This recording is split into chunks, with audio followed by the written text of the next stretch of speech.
O călătorie prin județul Argeș oferă turistului român și străin posibilitatea de a străbate drumuri emblematice pentru țara noastră. Așadar, astăzi propun să facem un traseu al mănăstirilor rupestre din acest județ. Acest traseu face parte din triunghiul mănăstirilor rupestre, pe așa zisul traseu inițiatic din județul Argeș.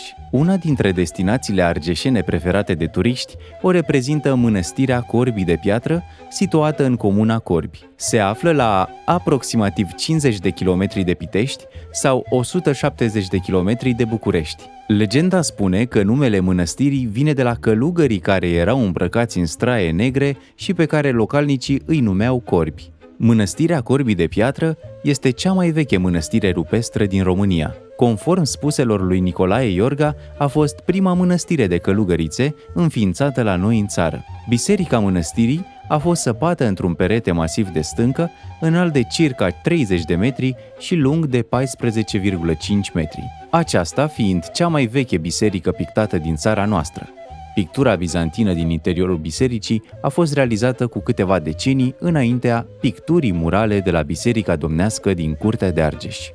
În imediata apropiere a mănăstirii Corbii de Piatră se găsește și gospodăria Mamei Uța, o casă aflată la capătul satului. Situată sub o scobitură imensă de piatră, gospodăria Mamei Uța își face apariția discret. Casa cu pereți albaștri aduce aminte de alte timpuri, de mirajul anilor care au trecut și prezintă cel mai bine moștenirea tradițiilor și obiceiurilor din nordul județului Argeș. De la paturile de altă dată, la leagănul în care mama Uța și-a crescut fiica, de la apreșurile țesute până la prispa plină de flori, totul pare decupat dintr-un film al copilăriei. În 68 a dormit aici 5 nopți Emanuel Petrus, Marga Barbu, Toma Caragiu, Colea Răutu. Sub cascadă se filma răpirea fecioarelor din serialul Haiducii. Nu aveam decât un an. Dar am prins în 77 pe Florin Piersi cu Sobiceh, au dormit și eu noapte, atunci aveam 10 ani. Aici încă Haiducile 7 cai, aici bunica era bucătăreasă la Pomen și la Nunți, aici au stat până în 77 3 familii, 3 generații. De 9 ani de când bunica a plecat la Domnul, am deschis-o ca muzeu de familie, eu și soția, a 5-a generație, soția născută aici în 74, ea e din sânge, a 5-a generație. Despre casa mamei Uța se spune că este singura de pe pământ cu o cascadă naturală în grădină. Un șiroi de apă prăvălit pe jgheabul de piatră, de la o înălțime de aproximativ 8 metri, impresionează dintr-o singură privire.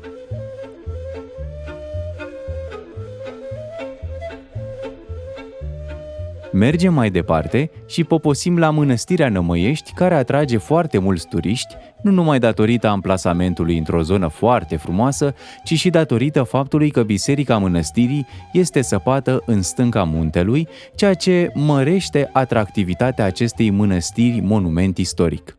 Legenda locului spune că un cioban care avea grijă de oile sătenilor a făcut un popas peste noapte la poalele muntelui. Ciobanului i s-a arătat în vis Maica Domnului, care i-a spus să se scoale ca să sape în stâncă până va găsi o icoană într-o bisericuță de piatră, fapt care s-a și întâmplat după 3 zile și 3 nopți. Legenda spune că icoana visată și găsită de cioban este chiar icoana cu Maica Domnului, făcătoare de minuni de la Mănăstirea Nămăiești.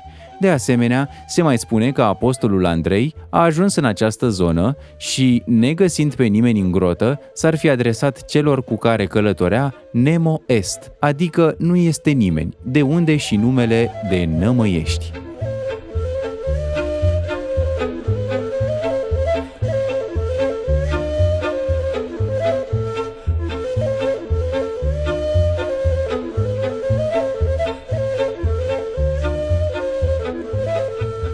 Cea de-a treia oprire este la o altă biserică rupestră. Este vorba de Mănăstirea Cetățuia Negru Vodă, situată la 22 de kilometri de Câmpul Lung Mușcel, pe Valea Dâmboviței.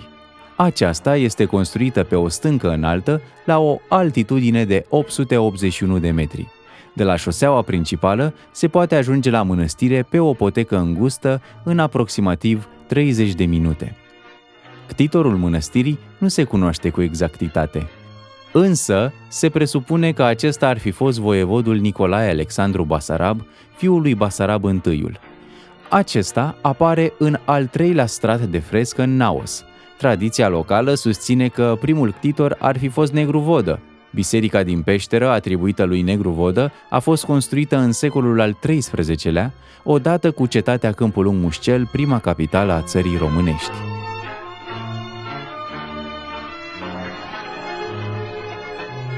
La final de traseu, profităm de distanța scurtă și facem un popas și la Mănăstirea Curtea de Argeș pentru a o admira puțin.